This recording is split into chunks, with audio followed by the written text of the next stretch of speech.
ধরো কোনো এক রাতে আমি মরেই গেলাম, যথারীতি তোমার মতো করেই তোমার দিন শুরু হলো, কিন্তু তুমি আমার খবর তখনও জানতে পারোনি। জানবে কি করে? বরাবরের মতোই আমাদের মনোমালিন্য চলছিল। সকালবেলা কেউ টেরই পেল না আমি নেই। সবাই ভাবলো রাত জেগেছে হয়তো, ঘুমাক আর একটু।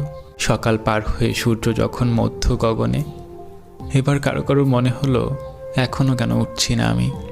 দুপুরে রান্না না হলে বাড়ির সবাই খাবে কি? প্রথমে কেউ কেউ নাম ধরে ডাকলো, তারপর যখন উঠছি না তখন বেশ জোরে নাম ধরে ডাকলো কয়েকবার। তারপর যখন গায়ে ধাক্কা দিল জোরে, তখন টের পেল আমার শরীর হিম শীতল হয়ে আছে। এরপর আর কি, বাকি মরাবাড়ির মতো সবাই কান্নাকাটি চিল্লাপাল্লা হলো। কিন্তু তুমি তখনও জানো না আমি আর নেই। জানবে কি করে তুমি যে আমার সাথে জেদ দেখাচ্ছ? আগে কখনোই কল করবে না আমাকে তুমি। এর মাঝে দুপুর গড়িয়ে বিকেল প্রায়। এর ফাঁকে আমাকে আমার গন্তব্যে নিয়ে যাওয়ার প্রস্তুতি শেষ।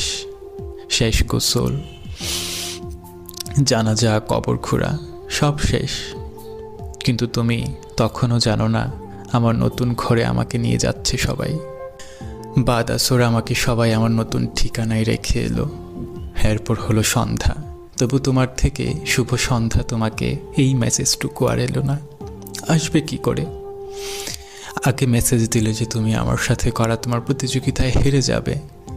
সন্ধ্যা পার হয়ে রাত হলো, তুমি রাতের খাবার একাই খেয়ে নিলে। অনেক সময় ভিডিও দেখলে, তারপর ফেসবুকে আসলে, কি মনে করে আমার ইনবক্সে আসলে। এসে দেখলে আমি আরও 22 ঘন্টা আগে অ্যাক্টিভ ছিলাম। একটু আশ্চর্য হলে, হয়তো একটু চিন্তিত হলে। প্রথমে ভাবলে আমাকে নিজে থেকে নক করলে তুমি হেরে যাবে। পরে ভাবলে দেই একটা কল, কিছু একটা বলে কথা অন্যদিকে ঘুরিয়ে দেব। কল করলে আমার নাম্বার বন্ধ, আবার করলে, আবার অনেকবার চেষ্টা করলে, বেশ কয়েকবার করলে, কিন্তু নাম্বার বন্ধ দেখাচ্ছে। এবার তোমার একটু ভয় লাগলো, অসুস্থ হলাম কিংবা কোনো দুর্ঘটনা হলো না তো। তারপর আমার অনেক বেশি কাছের একজনের নাম্বারে কল করলে, বেশ কয়েকবার কল করলে। রিং হওয়ার পর রিসিভ হলো। হ্যালো বললো প্রিয় মানুষটা আমার, কিন্তু কান্না বেচা কণ্ঠস্বর।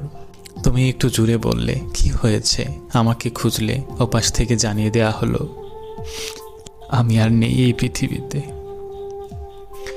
রাতে ঘুমানোর পর আর উঠিনি। এরপর তোমার অনুভূতি কেমন হবে